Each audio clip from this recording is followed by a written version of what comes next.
11 मई 2023 का supreme court का केजरीवाल बनाम एलजी वाला फैसला सबको पता ही होगा। उस फैसले का असर ये हुआ कि जैसे ही 11 मई को सुप्रीम कोर्ट ने कहा कि दिल्ली के प्रशासनिक अफसरों के ट्रांसफर, तबादले और बाकी के फैसले लेने का अधिकार दिल्ली की चुनी हुई सरकार यानी कि केजरीवाल को है, उसके तुरंत बाद से ही तबादलों का सिलसिला शुरू हो गया और सर्विसेज विभाग के सेक्रेटरी आशीष माधवराव मोरे का तबादला कर दिया गया। उनकी जगह पर 1995 बैच के आईएएस अधिकारी अनिल कुमार सिंह को पोस्टिंग दी गई। अब दिल्ली सरकार का कामकाज देखने वाले अफसर दिल्ली सरकार द्वारा ही चुनकर आएंगे, ना कि एलजी या फिर कहें कि केंद्र सरकार द्वारा। दिल्ली की अफसरशाही पर केजरीवाल का अधिकार और फैसले लेना उतना ही जरूरी था जितना कि किसी भी चुनी हुई सरकार का जनता के लिए काम करना होता है। इसकी जरूरत को आप इस हिसाब से समझ लीजिए कि जैसे शोले फिल्म में ठाकुर तो था, मगर ठाकुर के दोनों हाथ गब्बर सिंह ने काट दिए थे, तो ठाकुर अपने काम करने के लिए रामलाल नाम के एक बंदे पर डिपेंडेंट था। तो अगर गब्बर रामलाल को भी अपनी साइड कर ले और रामलाल ठाकुर की जगह गब्बर का हुक्म मानने लगे, तो ठाकुर चाहकर भी कुछ नहीं कर सकता। खैर, ये सिर्फ एक एग्जाम्पल है, प्लीज इसे पर्सनली किसी से जोड़कर मत देखिएगा। ये एग्जाम्पल सिर्फ आसान भाषा में आप लोगों को समझाने के लिए था। वैसे इसका फायदा केजरीवाल के साथ साथ आम जनता को भी मिलना तय है, क्योंकि आम आदमी पार्टी जो भी कानून विधानसभा में अब पास करेगी उसे जमीनी स्तर पर लागू करने के लिए अब दिल्ली सरकार को एलजी की तरफ नहीं देखना पड़ेगा, उसे तुरंत लागू कर दिया जा सकेगा। मगर इसके साथ साथ आम आदमी पार्टी की जिम्मेदारी भी जनता के प्रति बढ़ जाएगी, क्योंकि अक्सर ही केजरीवाल एलजी साहब पर फाइल अपने पास रोक लेने का इल्जाम लगाते नजर आते थे। तो अब क्योंकि सुप्रीम कोर्ट ने पब्लिक ऑर्डर, पुलिस और लैंड को छोड़कर बाकी सभी सेवाएं दिल्ली सरकार यानी कि केजरीवाल के अधीन कर दी हैं, तो कम से कम केजरीवाल जी ये तो नहीं बोल पाएंगे कि फाइल एलजी साहब ने रोक ली, हम तो काम करना चाहते हैं। खैर, ये होना जरूरी भी था, क्योंकि कोई भी सरकार जब भी कोई कानून बनाती है तो उसे लोगों तक पहुंचाने की जिम्मेदारी अफसरशाही की होती है, और अगर अफसरों की जवाबदेही सरकार के प्रति ना होकर किसी दूसरे के प्रति होती है तो बेशक काम में बाधा आना लाजमी है।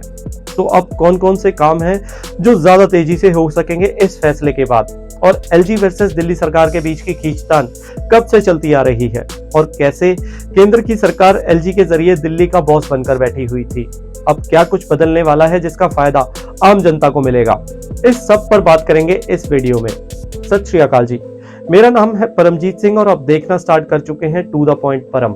सबसे पहले तो आप ये बात जान लीजिए कि कोई पहली बार नहीं है कि जब एलजी और दिल्ली सरकार के बीच में टकराव हुआ है। केजरीवाल सरकार के आने के बाद से ही यानी कि करीब 2013 के बाद से ही मामला कोर्ट में जाने लगा है। इससे पहले ज्यादातर मामले बातचीत करके सुलझा लिए जाते थे।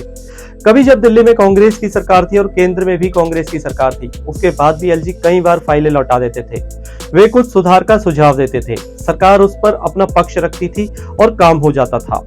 यहाँ तक कि जब केंद्र में कांग्रेस की सरकार थी, वित्त मंत्री मनमोहन सिंह थे और दिल्ली में भाजपा की सरकार थी और यहाँ वित्त विभाग जगदीश मुखी नाम के एक व्यक्ति के पास था, तब दिल्ली में टैक्स केंद्र सरकार लेती थी। दिल्ली के फाइनेंस मिनिस्टर जगदीश मुखी ने एक बार कहा कि राज्य सरकार को टैक्स वसूलने की शक्ति मिलनी चाहिए। तब केंद्र में मनमोहन सिंह वित्त मंत्री होते थे। उन्होंने कहा कि आप भी अर्थशास्त्री हैं और मैं भी अर्थशास्त्री हूं, आप मुझे संतुष्ट करके बताइए कि पावर आपको क्यों दी जानी चाहिए। 3 से 4 बार इसको लेकर बैठक हुई। इसके बाद दिल्ली में टैक्स वसूलने का अधिकार राज्य सरकार को दे दिया गया। ऐसे ही दिल्ली की मुख्यमंत्री शीला दीक्षित होती थी और केंद्र में अटल बिहारी वाजपेयी प्रधानमंत्री थे। दिल्ली में मेट्रो का काम चल रहा था, लेकिन केंद्र के कई मंत्रालय और विभाग फाइल्स पर स्वीकृति नहीं दे रहे थे। इसको लेकर दीक्षित वाजपेयी जी के पास गई, दोनों ने बातचीत की। इसके बाद वाजपेयी जी ने मंत्रियों की एक कमेटी बनाई जो फाइल्स देखती थी और फटाफट उनको मंजूरी भी दे देती थी। इस तरह से काम होता जाता था। वैसे सारा दोष आम आदमी पार्टी को ही देना ठीक नहीं होगा। कभी ना गलती करने वाली केंद्र सरकार समय समय पर दिल्ली सरकार को एहसास भी दिलाती रही है कि दिल्ली के बॉस केजरीवाल नहीं बल्कि एलजी यानी कि इनडायरेक्टली चुनी हुई केंद्र सरकार है। भाजपा और आम आदमी पार्टी हमेशा से एक दूसरे के विरोधी रहे हैं। दरअसल अरविंद केजरीवाल ने सरकार बनाते ही 2015 में एक आदेश जारी किया था कि जमीन, पुलिस और कानून व्यवस्था से जुड़ी तमाम फाइलें पहले उनके पास आनी चाहिए, उसके बाद ही एलजी के पास जानी चाहिए। तब दिल्ली में नजीब जंग उपराज्यपाल होते थे। उन्होंने इस आदेश को लागू करने से साफ साफ इनकार कर दिया। इसके बाद तत्कालीन एलजी नजीब जंग ने एक बड़ा फैसला लिया और दिल्ली सरकार की तरफ से नियुक्त किए गए तमाम अधिकारियों की नियुक्ति को रद्द कर दिया गया। यानी जितने भी भरोसेमंद आईएएस और आईपीएस अफसर केजरीवाल सरकार ने उस समय रखे थे, सबको एलजी साहब ने हटा दिया और अपने चुने हुए अफसरों को ही रख लिया। एलजी ने कहा था कि नियुक्ति का अधिकार उन्हें है। बस यहीं से ही अफसरों के अधिकार और नियुक्तियों का मामला भड़कता चला गया और आम आदमी पार्टी ने कोर्ट जाने का फैसला किया। दिल्ली सरकार कोर्ट भी गई, मगर अगस्त 2016 में दिल्ली हाई कोर्ट ने केजरीवाल को निराश किया, क्योंकि कोर्ट ने फैसला एलजी साहब के हक में सुनाते हुए दिल्ली का असली बॉस एलजी को ही बनाया। ये दिल्ली सरकार के लिए एक बड़े झटके से कम नहीं था। हाई कोर्ट ने कहा था कि प्रशासनिक मामलों यानी कि किसी भी अफसरों से जुड़े मामलों में, चाहे वो उनकी पोस्टिंग हो या फिर ट्रांसफर हो या कुछ भी हो, इन सब का अधिकार एलजी की सहमति के बिना नहीं हो सकता और मंत्रिमंडल का कोई भी फैसला एलजी की सहमति के बिना, उनके साइन के बिना पूरा नहीं होगा। क्योंकि हाई कोर्ट के बाद आम आदमी पार्टी के पास सुप्रीम कोर्ट का रास्ता भी खुला था, तो उसके बाद केजरीवाल सरकार सुप्रीम कोर्ट जाने का फैसला बनाने लगी। लंबी सुनवाई हुई और 2018 में सुप्रीम कोर्ट ने इस बार फैसला केजरीवाल सरकार के हक में सुनाते हुए साफ कर दिया कि चुनी हुई सरकार ही दिल्ली की असली बॉस होगी, यानी कि केजरीवाल बॉस होंगे।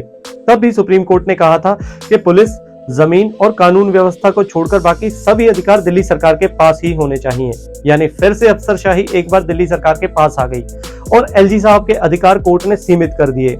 एलजी के अधिकार सीमित करने का मतलब केंद्र सरकार का दिल्ली में दखल कम हो जाना था, मगर ये कैसे होने दिया जा सकता था? फिर यहाँ पर एक ट्विस्ट आया। यहाँ एंट्री हुई केंद्र सरकार की।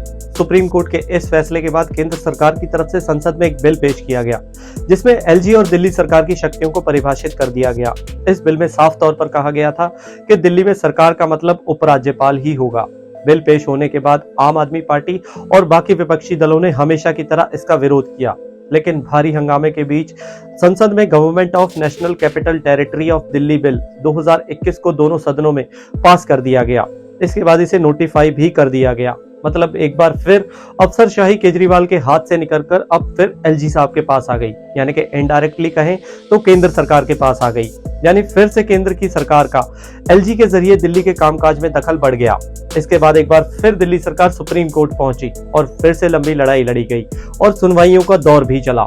इसके बाद फैसला इसी साल 11 मई 2023 को केजरीवाल सरकार के हक में आया और सुप्रीम कोर्ट ने फिर से साफ कर दिया कि दिल्ली का असली बॉस दिल्ली की चुनी हुई सरकार ही है, यानी कि केजरीवाल। अब आप जान लीजिए कि इस फैसले के मायने क्या है। इस फैसले के मायने लोगों के लिए तो ज्यादा है ही, इसके राजनीतिक मायने भी निकाले जा रहे हैं, क्योंकि ये लड़ाई केजरीवाल बनाम केंद्र सरकार की थी। क्योंकि केजरीवाल जीत चुके हैं तो केंद्र सरकार का दिल्ली में दखल कम होगा और साथ ही राजनीतिक कद भी कम होता नजर आएगा, क्योंकि अब दिल्ली के बॉस केजरीवाल है। सीधे तौर पर इस फैसले से साफ हो गया है कि दिल्ली के प्रशासनिक अफसरों की जिम्मेदारी अब केजरीवाल सरकार की होगी, ना कि एलजी की। जो फाइल केजरीवाल सरकार एलजी के ऊपर रोक देने का आरोप लगाते थे, अब वो ये आरोप भी नहीं लगा पाएंगे। मैं उम्मीद करता हूं कि एलजी के बीच और केजरीवाल साहब के बीच टकराव अब बंद होगा और एक अच्छी सुचारू व्यवस्था देखने को मिलेगी। आपको मेरा ये वीडियो कैसा लगा, प्लीज मुझे कमेंट बॉक्स में लिख के जरूर बताइए। मेरे चैनल को लाइक, शेयर और सब्सक्राइब कर लीजिए। बेल आइकन दबा दीजिए ताकि नए से नए अपडेट्स भी आप तक जल्द से जल्द पहुंच सके। हंसते रहिए, मुस्कुराते रहिए, अपना ख्याल रखिए, अपनों का भी ख्याल रखिए और सदा सेहतमंद रहिए। नमस्कार।